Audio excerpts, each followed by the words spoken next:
deadly riots over the government's plan to avoid defaulting on its loans. Is that the unemployment keeps rising, and it has to keep rising just because we have an excess supply of goods, which is this is all borrowed money that our and kids that debt is owned by banks in other countries. $1 trillion over wires. M-O-N-E-Y, in the form of a convenient personal loan. Filter cigarette that delivers the taste, and 45 malt liquor. Are you hot? U.S.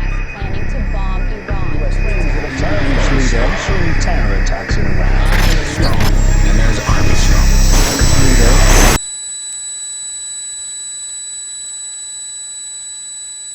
Modern psychology has a word that is probably used more than any other word in psychology.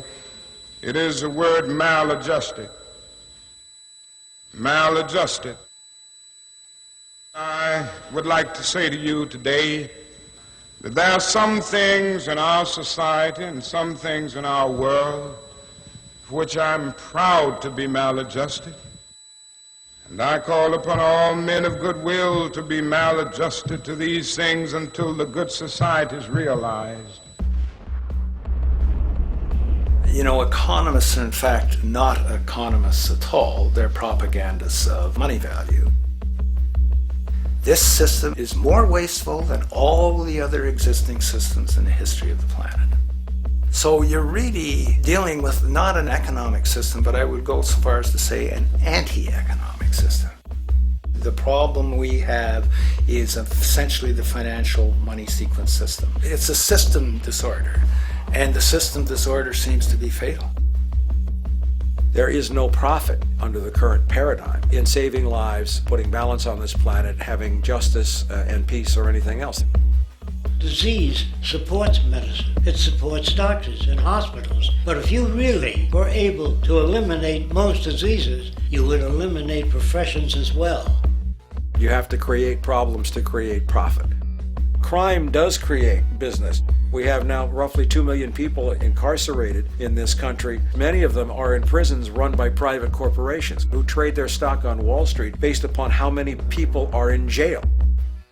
But that's a reflection of the culture in which we live, in which we've all, to one degree or another, endorsed.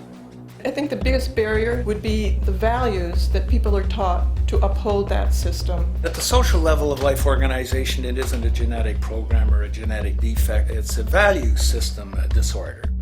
What you have to understand is that the intellectual culture of a society actually reflects the power interests in that society, the dominant perspective. In the past, throughout almost all of human history, the main threat to human survival was nature. Today it is culture. Not only does structural violence kill more people than all the behavioral violence put together, structural violence is also the main cause of behavioral violence. Some colleagues at Harvard studying this suggested that inequality acted as a social pollutant because it affects almost everyone in society.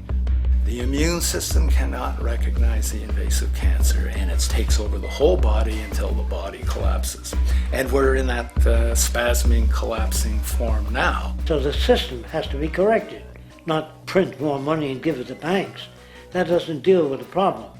Every level of life organization and life system is in a state of crisis and challenge and decay or collapse. The problems that we have today will continue to go on. This will never go away within a monetary system. It's clear that we're on the verge of a great transition in human life. That what we face now is this fundamental change of the life we've known over the last century. There has to be a link between the economy and the resources of this planet, the resources being, of course, all animal and plant life, the health of the oceans and everything else. This is a monetary paradigm that will not let go until it's killed the last human being.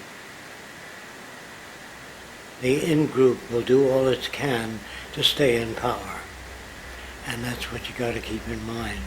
They'll use the Army and Navy and lies or whatever they have to use to keep in power.